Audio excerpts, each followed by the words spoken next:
this is episode 3, and I'm Mabel Pan. Today we have my very dear guest, Shirley Zhou, and she is...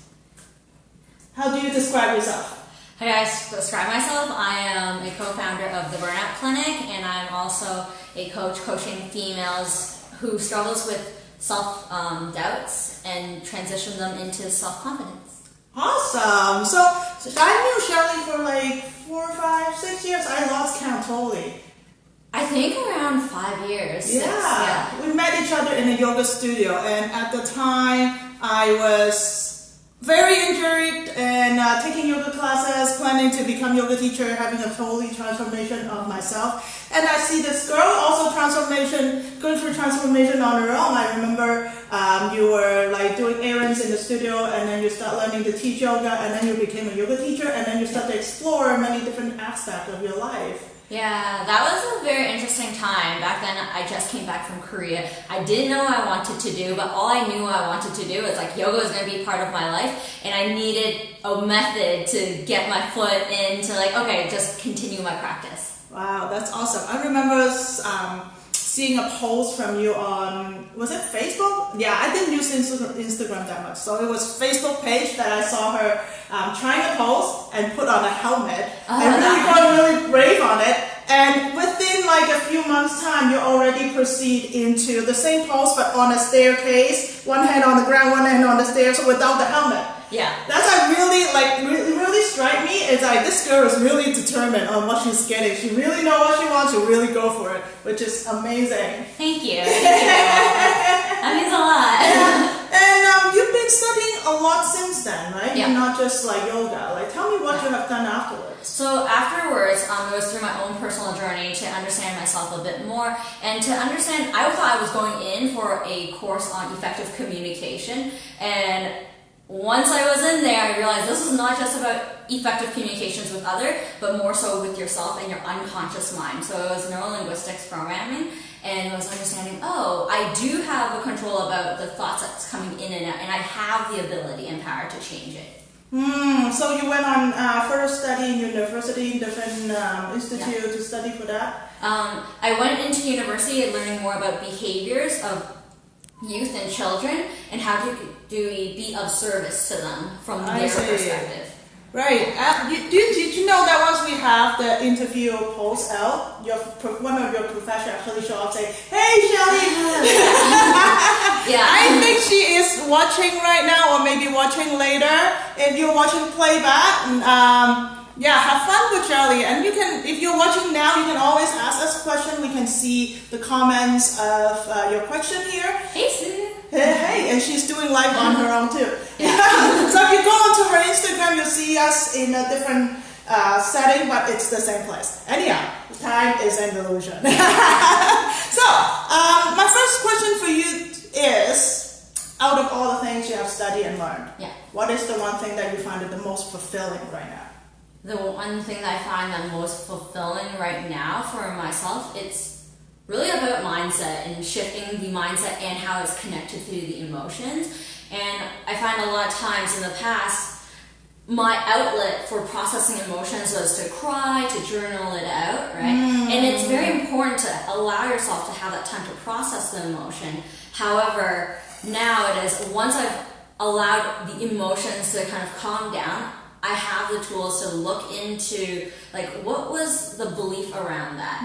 What kind of triggered internally for me to feel this emotion? Right? And then realizing, like, this is not supportive of the goal I'm trying to reach or who I want to become, then to quickly change that. So once you process what is not aligned, you start to align more, right? Yeah. Yeah, this is like something that is interesting I found when we were in our upbringing. Our higher generation were like more talk about, okay, you should control yourself, you should not show your fear, you should not show your tears. Our culture actually teach us boys should not cry at all. Yeah.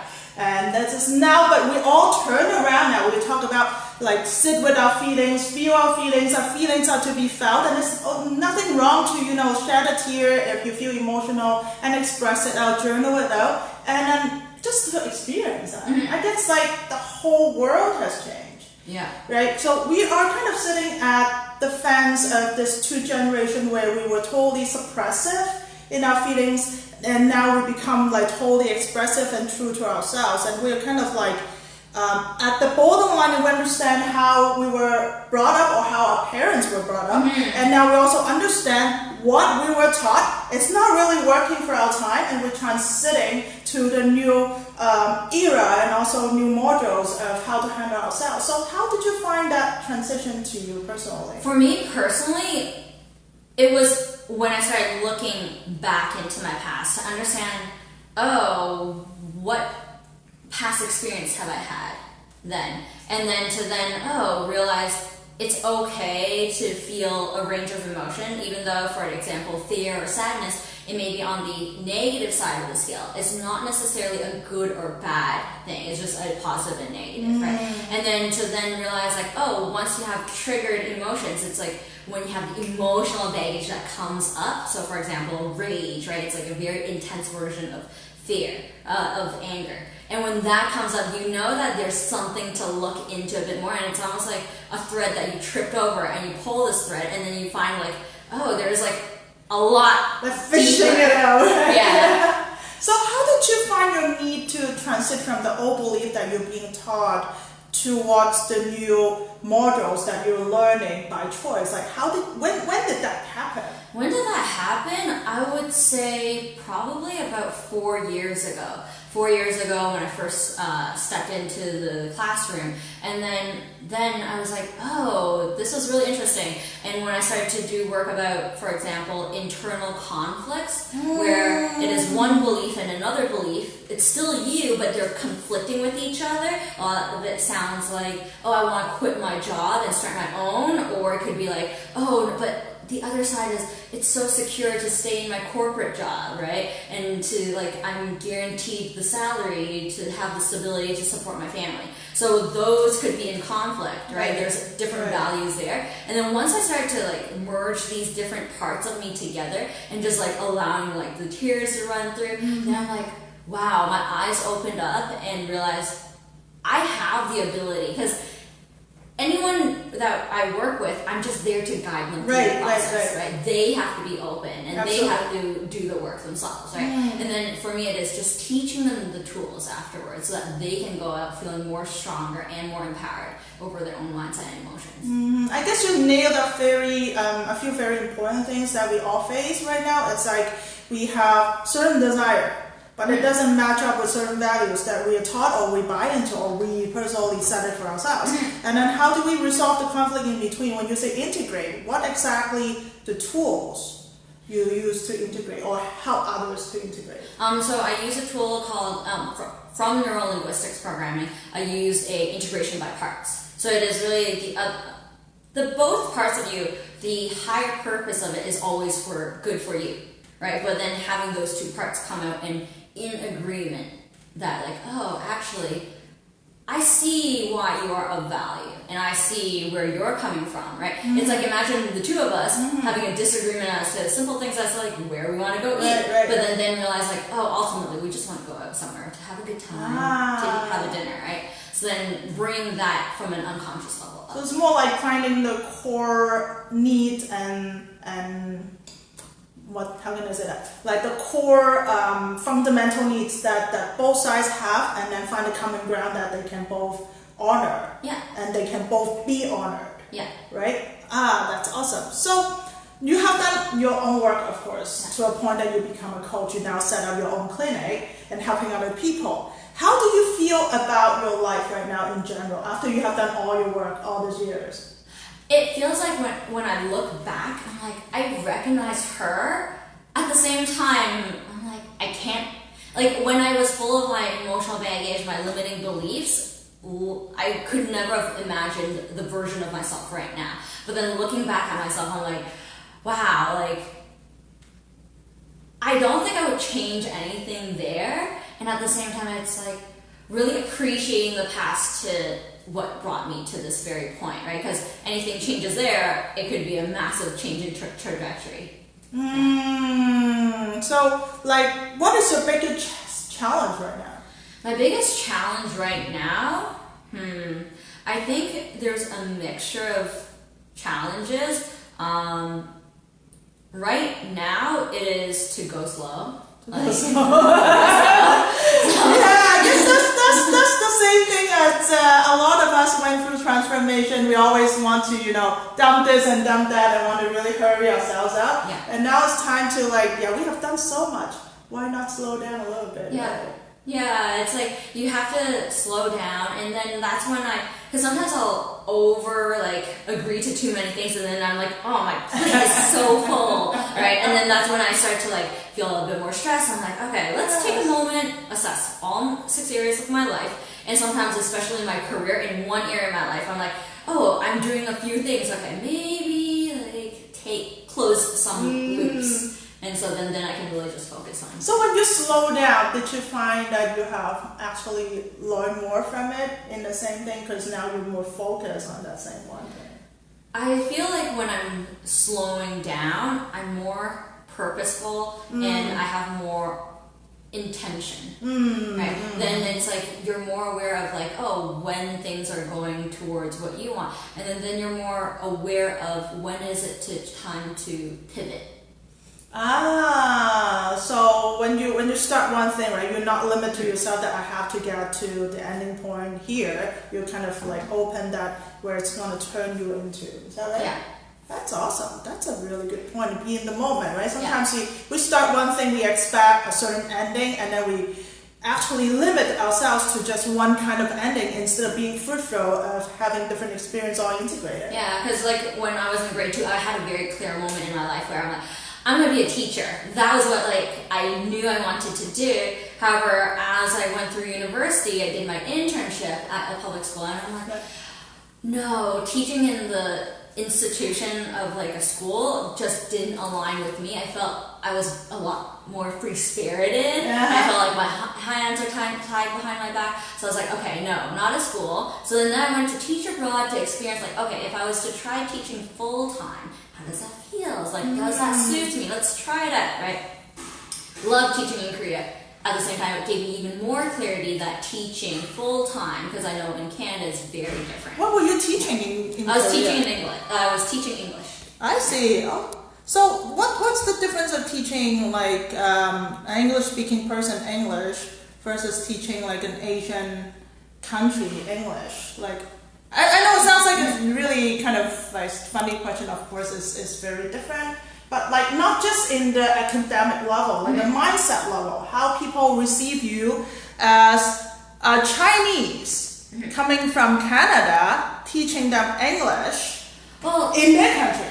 It was very interesting because for them, teacher is a really respected role, right? I had a student running down the hallway, and in Toronto or in Ontario, running in school is a no-no. You don't run in the hallways, right? So that but that wasn't why the student stopped right in front of me. He stopped right in front of me to pay his respect by bowing full 90 degrees, and then he continued running. I was like, oh, that's really interesting. Change of scene, right there, right? They're really in their moment. That's seeing the teacher. They step up. Right? Yeah, and then go. Yeah, so there's that, and they were very interested, at least the students in Korea, they were very interested in popular culture in Toronto. So then sometimes I would bring, who are the popular artists then, and then share it with them there. Yeah. And so how many years have you been? I was just there for a year. Right. Yeah. So what did you bring back in your experience in Korea to Toronto? That time. That was a huge transformation. That time, that was, I would say, where my first awakening moment happened, because I got to meet really great girlfriends there. They were all from all around the world, from Ireland, from the States. That's awesome. And they were also on their own journey, and that's when I started learning more. I was very curious about different religion. So there, Buddhism, I went to some temple stays. Let's experience that and see how that fits, right? And that I agreed with certain teachings, right? And then I started reading different books that was recommended by my girlfriends there. And then over one phone call about law of attraction. This is where communication is the best. So how this just totally, like, my mind just, like, that moment that cracked open was when I was like, hey, to my fiance now, it's like, hey, have you seen Law of Attraction? And he thought, Law of the Attraction of, like, the secret Law of Attraction. No, I was talking about, there's a movie, like, I think it's, like, dated from the 90s or 80s, that movie, that was what I was talking about. And he just opened up and shared all this thing, and I'm just, like, sitting there, like, over, like, a web video, and I'm just like, oh my gosh, like, wow, this is a whole new world. And then, but I was just, like, at that point of time, and I was just very open to receive, and I just never pushed anything away. Like, I never, like, no, like, it just, I was like, whoa, like, let me hear more, and let me, like, follow the white rabbit of even further, right? So during that time, I also, because I was away from my current environment, right, I really got to explore who I am. I got to do things that I would feel very, like, oh, I don't want, like, too embarrassed or too nervous to try there. I'm like, you know what? I don't need to, like, I'm not going to see anyone after a year, right? Like, all these people, they don't know who I am. And the best thing was, I got to play the foreigner card if I do anything right. So you can be totally, like, wild on the way exactly while you do not have to place any tag on you and label on yourself. Exactly, and then you just get to explore it, and then it's like, oh, you tried it, and you're like, no, that's not me.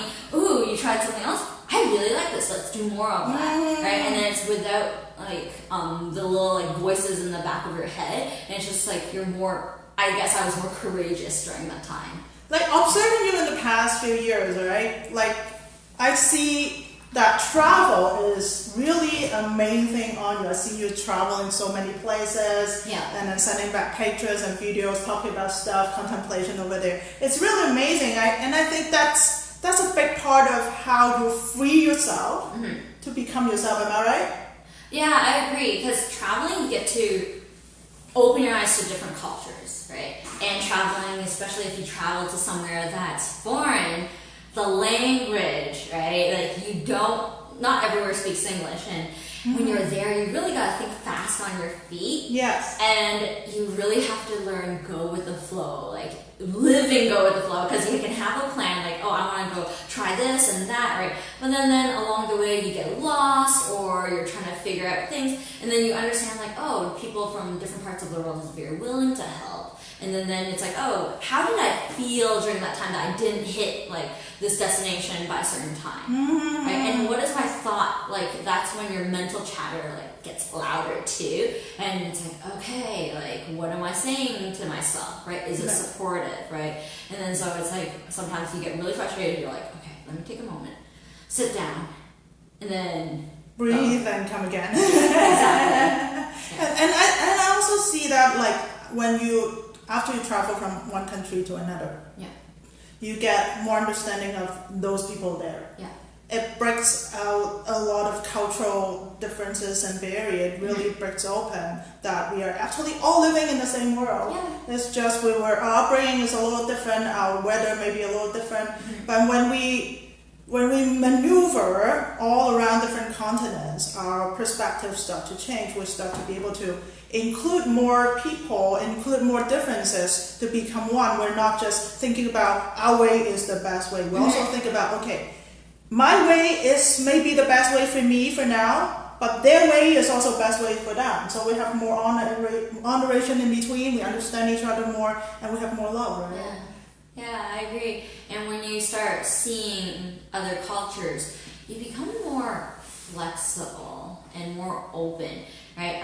When I was teaching abroad during that year, I find the teachers that had the greater, like, that really enjoyed themselves were the ones that were more open-minded and was open to trying new things. Teachers who was full of, like, complaints were usually ones that had their expectations of, like, their Western expectations, bringing that over to a different country. And when that happens, it's like when expectation and reality isn't matching. That's when you need to readjust and integrate again, as we said.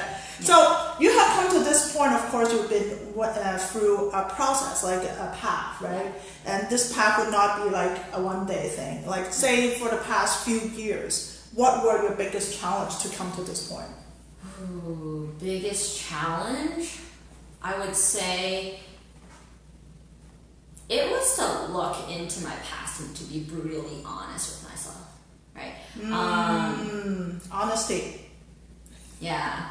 It's very easy to point fingers outwards or at others and giving those excuses for yourself, right? But then it takes so much more, because it started off with my thought of like, I'm gonna stop lying, including white lies, because I thought it's like, oh, it's fun to like, you know, just joke around kind of thing, kind of lie. But then to then bring that at a deeper level internally, it's like looking inwards. So it's like, okay, Shirley, like, let's be honest with yourself, right? Like, how do you really feel about the situation, right? So that you're not just brushing things off, or brushing things under the rug, where you're just facing it and it is like looking at you in the face and you're like, what can I do about it? And then not putting the responsibility at another person.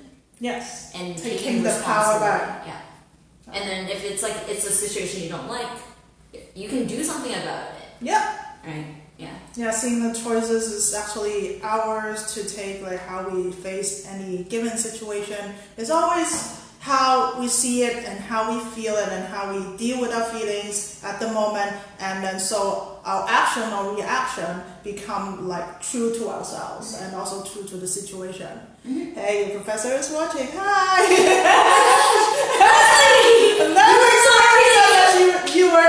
You were her student. I didn't know that. And you know what? I'm planning. I said it out here. Leslie didn't know. I'm planning Leslie will be next on our guest list. So next episode will be Leslie. Leslie, okay?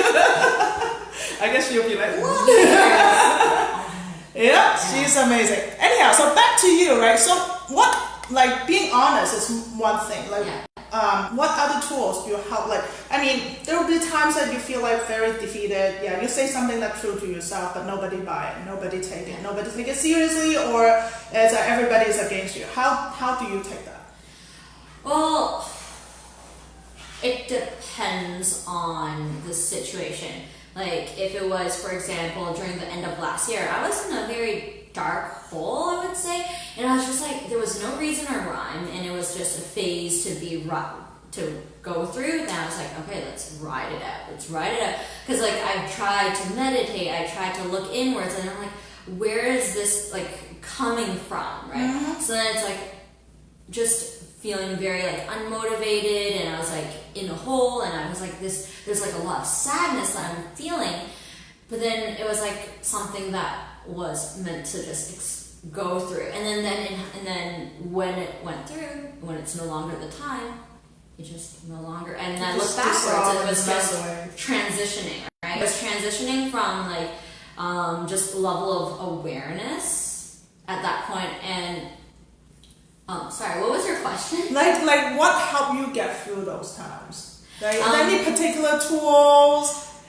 Any particular skills or strategy that you use, or maybe some people like have practice every day, meditate every day, doing certain breathing. Do you have any rituals or anything like that? Yeah, so for me, rituals wise, I start with a morning meditation. That has been really helpful. And at the same time, every so often when I start feeling like, oh, a lot is going on, I do a little chart. It looks like a wheel with 6 spokes. Okay. And each area of life. You have your family, you have your relationships. That could be friendships or romantic relationship. Okay. And then you have your spirituality, personal growth and development.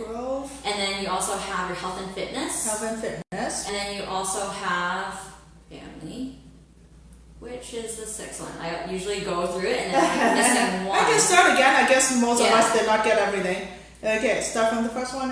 So it's your personal development, health and fitness, spirituality, relationship, and then family.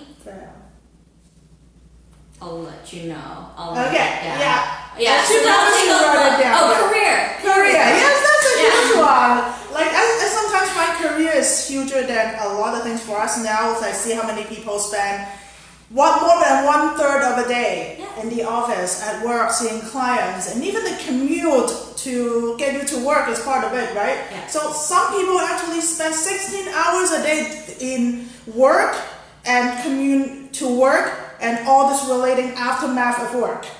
Yeah, work is a huge part. It's like, I think it's bigger than marriage, because marriage you can still say, honey, I'm tired, and turn off the light and go to bed. But work, you cannot just turn off the light and say to the boss that I'm not coming to work today, right? Not many of us can do that. Right? So like work is a huge thing. Like, can we elaborate a little more on that? Yeah, because when we facing career challenges, career choices, this is so tied to our basic sustaining of life, like the money part, the finance part, and also all the benefits that involve, it also not just involve you, it also involve your family, right? The benefits that, like, I have 4 kids, and all their benefits were covered. Is a huge expense. Now, let's face it, it's really, we're not just spiritual beings here, we're also human beings here. Yeah. And we need to live through life. So when say a client comes to you saying that I have this burnout time at work,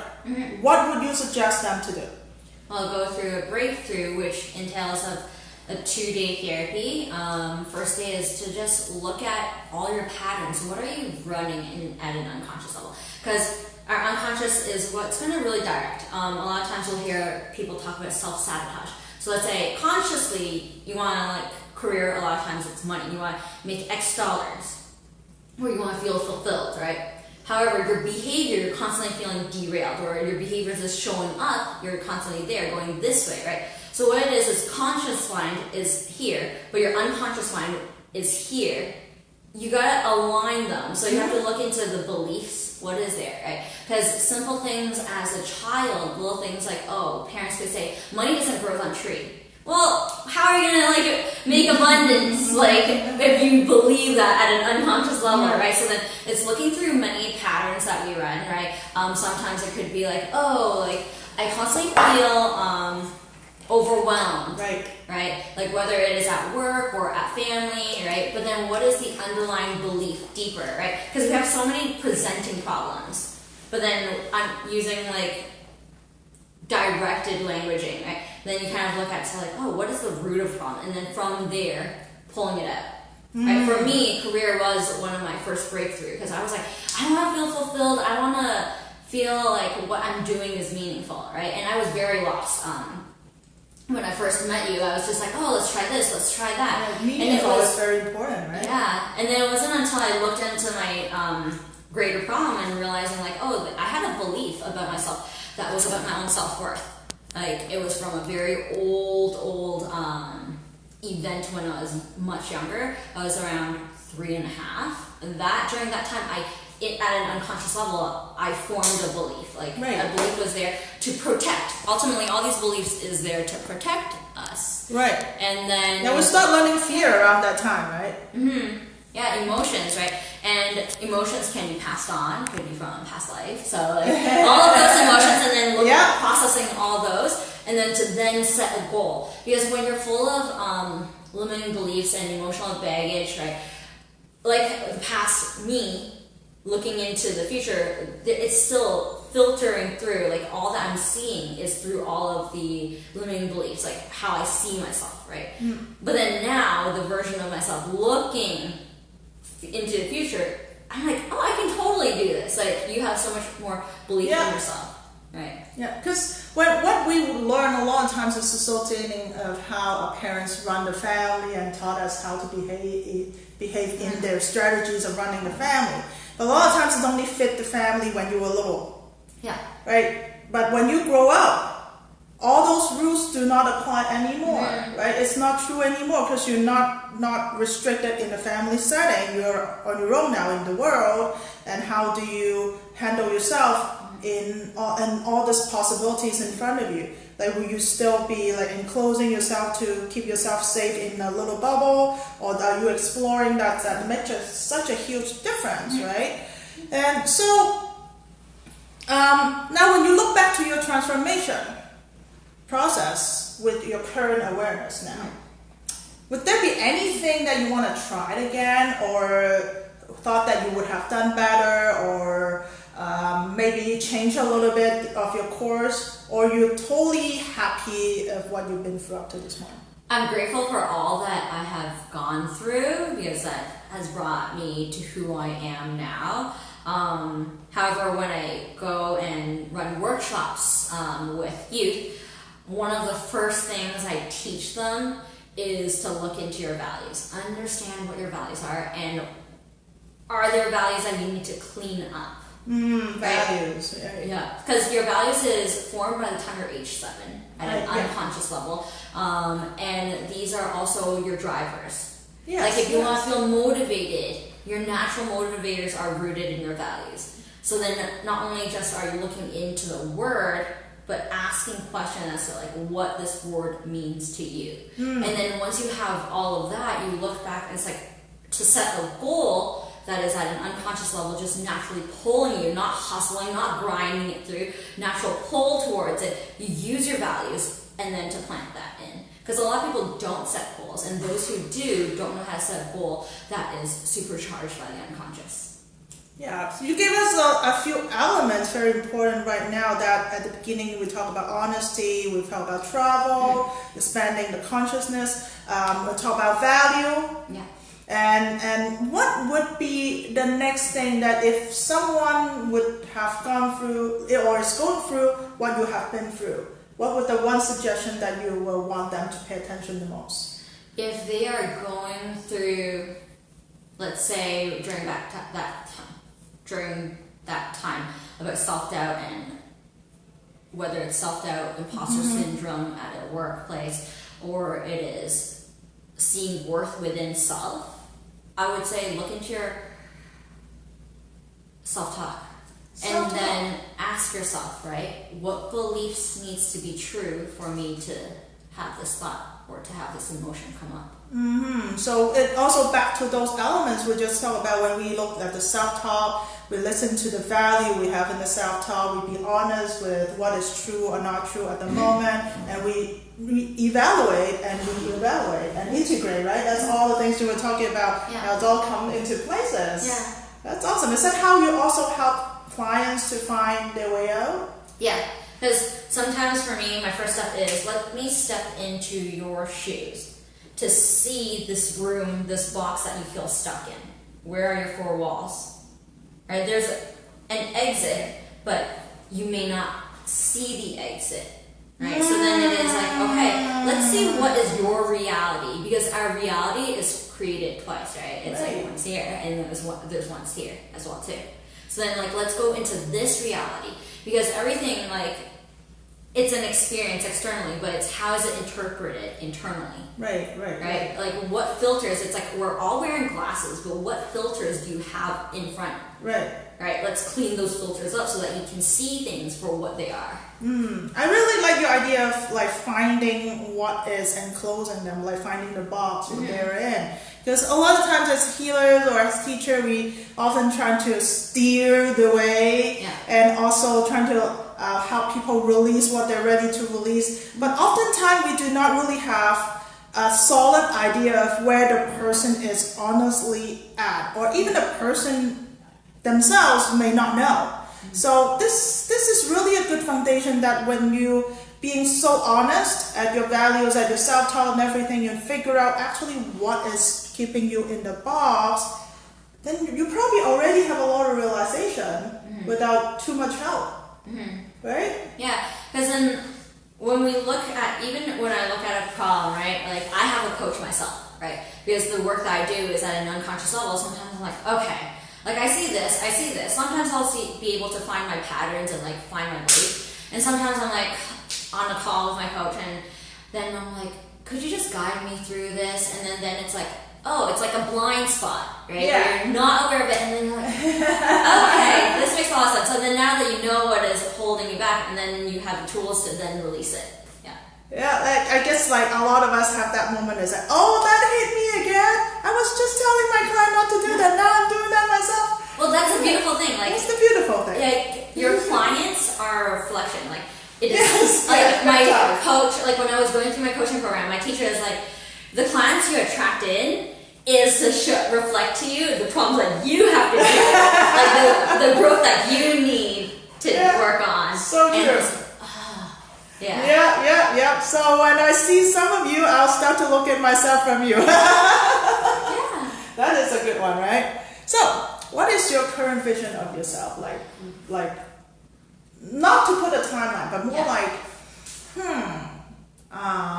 maybe this is what I'm seeing myself doing in the next stage. Yeah. So the next stage is, as you know, I'm going down to Belize to open up the Burnout Clinic down there. And it is to really see that therapeutic being utilized by people, where burnout, it's not talked enough in our culture, right?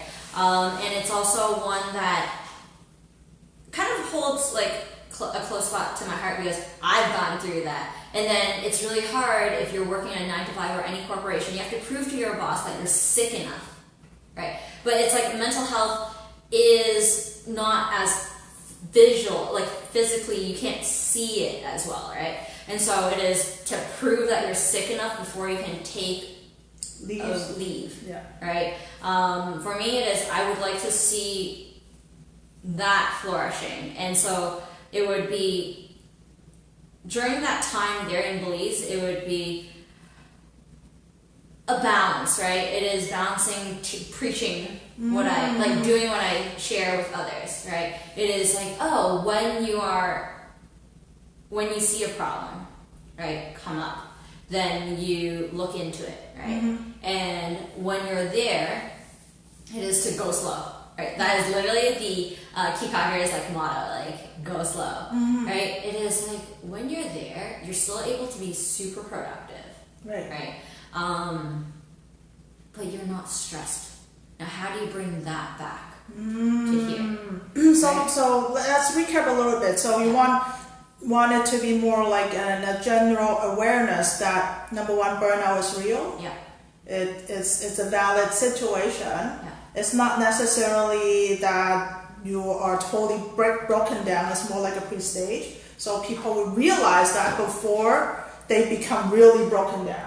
So things can be addressed in time. Is that correct? Yeah. So if like they're feeling overwhelmed, fatigued, or they feel like they're no longer passionate. They don't have the passion that they once had, right? Or it is like you're dragging your feet to get to work, right? Or it is you're very emotionally sensitive, right? Those are like signs of burnout. So folks, listen to this. If you do not feel any passion of what you're doing, it's signs that you need to start looking at yourself, correct? Yeah. Any other signs that you will also want people to be paying attention, like physical signs, like having a nervous breakdown or anything like that they can look at to validate their needs of helping themselves? Well, if they feel overwhelmed, anxious, for me back then it was like having like panic a lot, right? One easy way to kind of figure out like, hey, are you on the path of burnout is check the amount of energy I'm giving out and the amount of energy I'm replenishing. Is it even? Yeah. And if it is like, oh, I am putting out a lot, that's okay. If it is like you're like, if it's for a student, it is you're making a deadline for your exam, you're cramming, right? Or if it is like just for your work, it is like last minute project, you're just putting out final pieces. That's still okay, but it is when it is habitually over a period of time. That's when you know you're fast tracking to burnout. Right. So even with that one time that you were really putting out, afterwards we still need a little retreating time too, right? It's balance, like a sprint, right? Like there's a marathon runner and then there's a sprinter, right? Like if you're just doing a sprint, you'll recover, like kind of. But if it's like a marathon, you're constantly going and you're like. Then you need constant balancing act to even things out, so you can keep going with ease, right? Yeah. Right. So at this point, like, what would you suggest anyone to do on a daily basis as habit or as a practice, more accurately, that can help them to, when they, like, I think most of us have burnout signs anyhow. Like, what can we do? One easy thing that they can do right away. Breathe. 4 deep ha breaths. Like inhale deeply in through the nose, like fully inside it. Like this. Yeah. Do it with us.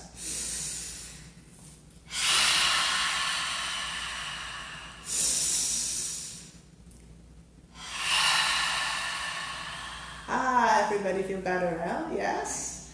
Because then that gives you even just a space, right? Like if you're very emotionally charged, taking 4 deep cloud breaths, you get a space to like, okay, that immediately changes. Because our mindset, our feelings, our emotions, our physical body, right? Those are all connected, including our spirituality, right? So our spiritual, mental, emotional, and physical, they're all connected and they impact each other.